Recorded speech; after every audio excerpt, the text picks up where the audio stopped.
Welcome to ATCM. Yeah.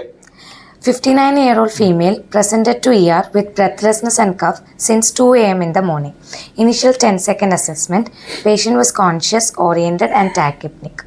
Airway, which patent and able to complete one sentence. No stridor, pooling of secretions or gargling. Breathing, respiratory rate was 26 per minute, saturation of 97 in room air. On auscultation, bilateral air entry present with bilateral expiratory wheeze. Patient was nebulized with duolin and budicort and was put up in a proper position. Then circulation, heart rate was 100 per minute, BP 152 per 90, all peripheral pulses were palpable. Disability, GCS was 15 by 15 and pupil equal and reactive to light. Patient was afebrile, GRBS of 120 mg per dl. Adjuvant to primary survey, ABG was done, which was type 1 respiratory failure going to acidosis. Like pH was 7.35, PO2 was 68%, bicarb 24 and PCO2 was 40. ECG was taken showing sinus tachycardia. Sample history, 59-year-old female, non-case of bronchial asthma on oral tablets salbutamol 4 mg, presented with complaints of breathlessness since 2 a.m. in the morning. Breathlessness was sudden in onset, aggravates on lying flat and relieves on lying sideways and sitting up and leaning forward position, associated with cough with scanty white sputum. Similar multiple episodes in the past present, which was treated symptomatically in local hospital. No history of fever, chest pain, palpitation, excessive sweating, PND, dyspnea on exertion, vomiting, syncope or altered sensorium. Allergic history, allergic to dust. Past history, non-case of bronchial asthma. General examination, patient was conscious, oriented, no pallor, icterus, clubbing, cyanosis, lymphadenopathy. Systemic examination, respiratory system, bilateral air entry, bilaterally equal movement, bilateral wheeze present on auscultation, use of accessory muscles was present. CVS, S1, S2 present with no murmurs or additional sounds. Per abdomen, soft and non-tender. CNS examination, no focal neurological deficit, no flaps and tremors. We treated the patient with symptomatically with neb duolin and budicort 3 cycle and injection hydrocort 100 mg IV stat. Patient was not willing for further investigation or admission. Okay. Hence discharge. Fine. Okay, that's fine. So, do you think this is the classical history of bronchial asthma exacerbation? Do you think somebody at 2 a.m. jumping up from the bed, coming with breathlessness, Yes, you will sir. get for bronchial asthma? Morning 2 a.m. somebody was sleeping, suddenly jumping from bed. PND. That usually you don't get. No, that history, they will not be able to sleep. That will be the classical history. They will have waxing and waning of symptoms, but probably once they have an acute exacerbation, they would have taken their inhalers. It is not relieving with their inhalers. So when suddenly somebody is having sudden onset of breathlessness at 2 a.m. in the midnight, doesn't fit to exactly an acute exacerbation of bronchial asthma. I will say that her diagnosis of bronchial asthma may be a misnomer. Maybe she is having an obstructive sleep apnea. An obstructive sleep apnea, that is a sudden episode, and she might be having some hypoventilation syndrome, and that has been wrongly labeled as asthma. Maybe that is a very common thing that we see, wrong labeling of a breathlessness with wheeze as asthma. It might be an obstructive sleep apnea. That classical history, what you are saying is like suddenly she had a breathlessness and then she came into ED, some hypoventilation syndrome, and this bronchial asthma history we need to dissect now. How long this has been happening? Because there is no fever, no cough, no breath, nothing. There is no trigger. There is no allergy trigger. She has got some allergic trigger, but you are not getting any trigger. Whenever you should have a trigger for bronchial asthma, no? The most common thing being in viral infections, or maybe an allergy, or suddenly some food again. That is again due to the allergy only. So I don't think that is a classical history of a bronchial asthma. So that is always keep one thing in your mind: all wheezing in emergency room is not bronchial asthma. So that is the first thing that you should learn. It can be a cardiac asthma. It can be a foreign body aspiration. It can be something like this, what I have sent you, hypoventilation syndrome. Maybe some wheezing might be there. But the classical history, maybe you need to ask again. And again, the medication that she is taking on, salbutamol, nobody prescribed now salbutamol tablets for taking for a long time. Now, even if it is a severe form of asthma, they should be on MDIs. So she is not on an MDI.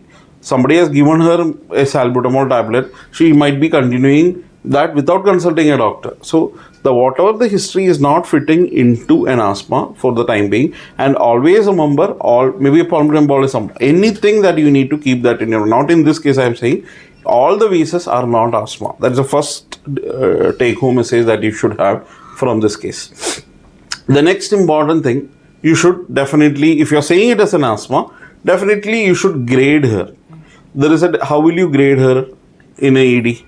Mild, moderate. Mild, moderate, severe and life-threatening. So mild, the patient will have normal saturation, there will be mild tachycardia and the patient is able to talk, not just able to complete sentence, but she is able to give a proper history.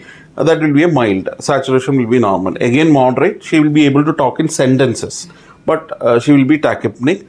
There might be 90 to 95% saturation around that time. Moderate, she is only able to say some words.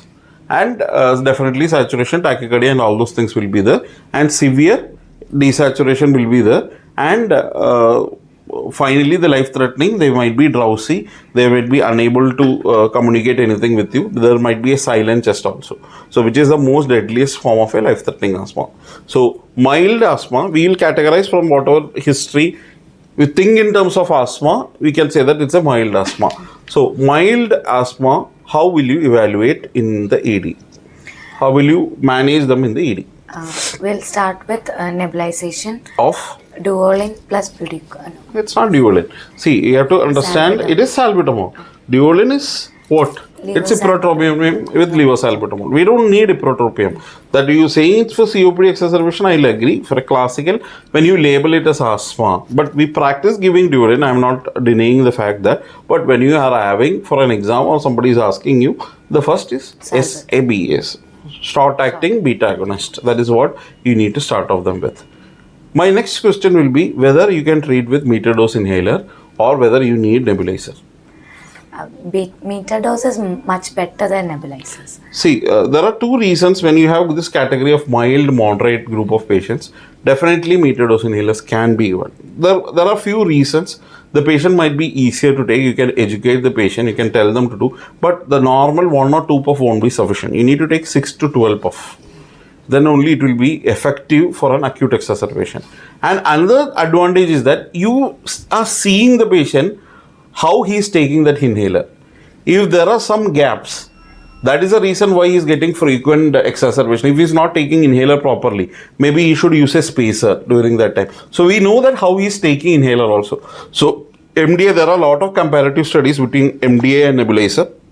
MDA is equally good. There is no way by which we can say that this thing is far better. But you have patients who are having difficulties in understanding how to use an MDI, how to use a spacer. But usually when you spend some time with them, you will be able to educate them. So meter dose inhalers is reasonably good. There is no harm in doing a meter dose inhaler. But when you come to severe and life-threatening, they will not be in a position to take those. So that time definitely you need a nebulizer. And when the COVID came in, we were very much concerned regarding the aerosol getting generated during the nebulization that we are giving. So that time it became more and more popular, and they have found out that both MDAs and nebulizer are equally good. So what you said is right. That is one of the reasons we know how the patient is taking the meters dose inhaler. Okay. So first step you said regarding salbutamol nebulization or short acting beta 2 agonist. How frequently you need to give? 20 minutes gap. How many times that you need to give? 3 to 4 cycles. 3 to 4 cycles of nebulizer you have to see, and you have to reassess the patient. So, for example, this patient is a mild category. You have started out with a simple salbutamol nebulization, and she is improving. That is more than enough. When you have a next category, if not improving, then only you need to add on with an ipratropium bromide followed by steroids. Again, steroids, oral or IV you wanted to give. Which one you wanted to give? Oral, IV for exacerbation.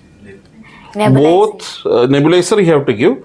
Both nebulization, IV and oral, we'll come to that. Nebulization, budesonide is what we commonly use, but oral and IV has got same bioavailability. So there is no difference.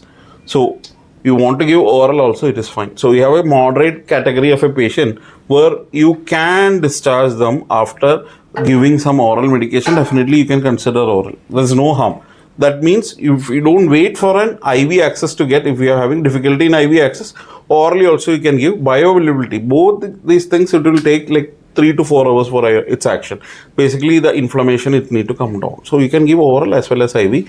Which steroid, that again dexamethasone is available, methylprednisolone is available, prednisolone, anything whatever is available you can use. There is nothing like this should be used.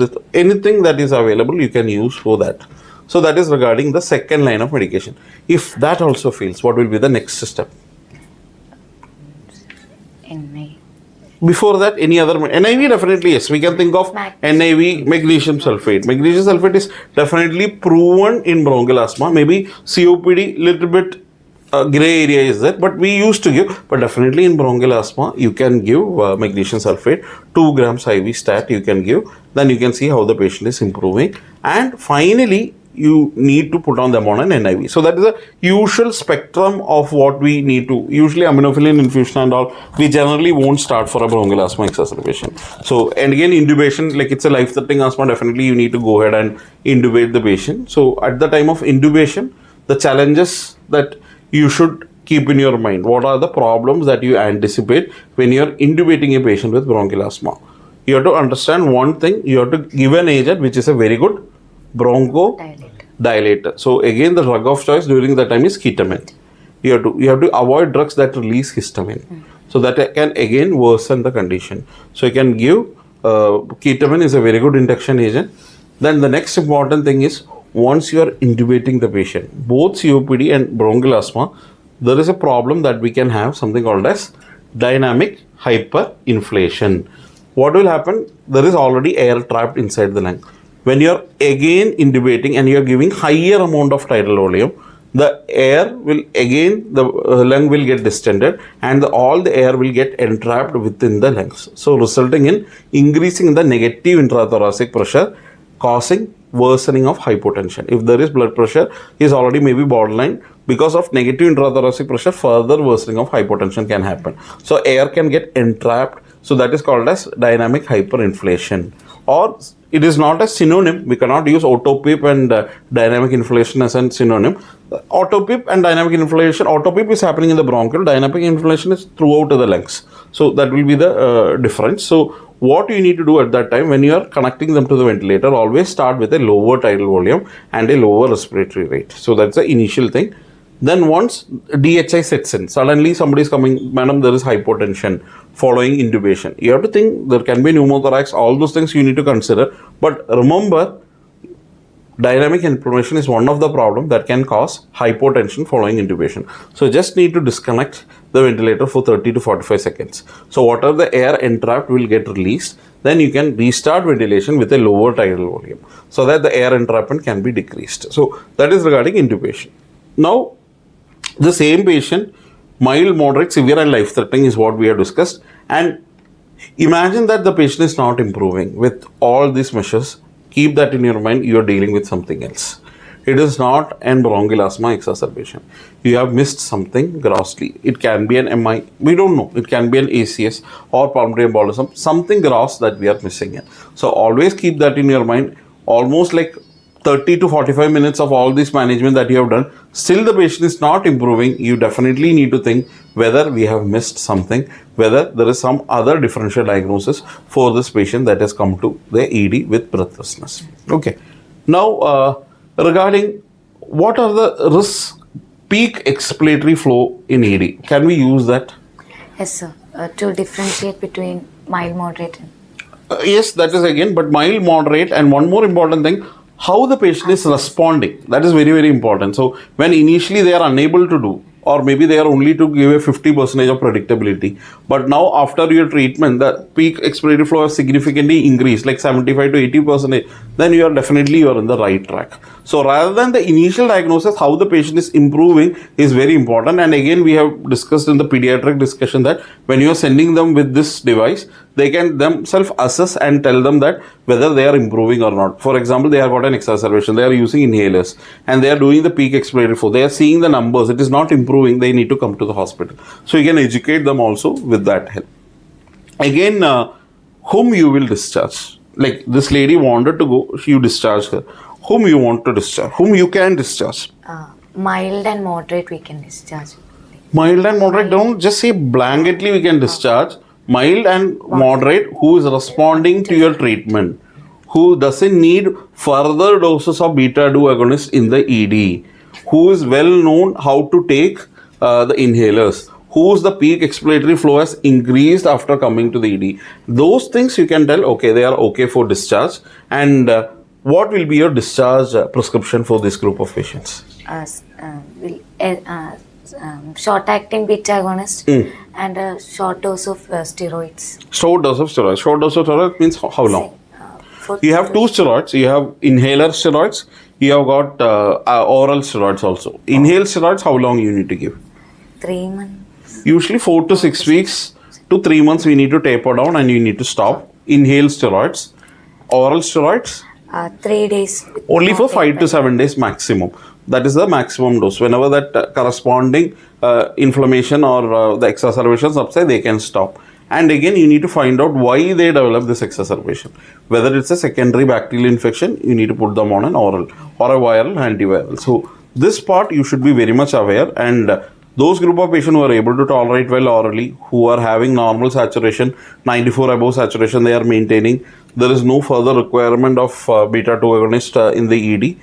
They are able to take MDIs properly. You can think of discharging them. And there is no further, definitely hypotension and all not a criteria for discharge. You will not be discharging them. And when you will ask them to come back? Review after 2 weeks. No, what is the discharge dose that you will give? Any shortness of breath, any other excessive. Okay, they are having shortness of breath. So you have to give them some cutoff. Okay, what are the cutoff? See, whenever you are discharging them, you will be giving them some in between. You will be usually a combination of steroids with a long-acting beta-2 agonist. That's what we will be giving them. For example, you have formoterol with budesonide. Some combination will be giving them, but you will be also giving a prescription for salbutamol MDIs, because whenever they have acute in between they wanted to take, they can take one.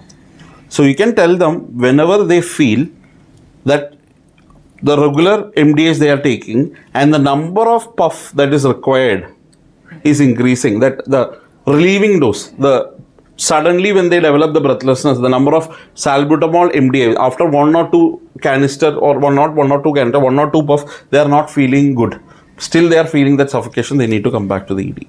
And other, definitely when altered sensorium, all those things, we definitely you need to tell. To check the peak expiratory flow rate, it is coming down also, they need to come back. So these are the, definitely you need to tell them, like after going home, they still feel that they are feeling breathless. You can tell them peak expiratory flow, this much is the criteria. If it is coming down below this, you need to come to the ED. Cyanosis. So these are the simple things that you can tell them. Definitely 2 weeks review will them. Otherwise they are okay. They will come back for a 2 weeks or a 1 month review, whichever they are comfortable. They need not come to the ED. They will come to the their primary physician for further follow-up. And this patient, I don't still think it is a bronchial asthma, but definitely we treated as bronchial asthma and she left the hospital. That's fine. But doesn't feel like a bronchial asthma, because bronchial asthma, definitely you will have those something to do with anxiety. Some trigger will be there. Emotional stress, already known bronchial asthma, suddenly an emotional stress, or breath or fever, cough, viral infections, or some food allergy. Some precipitating factors definitely would have been there.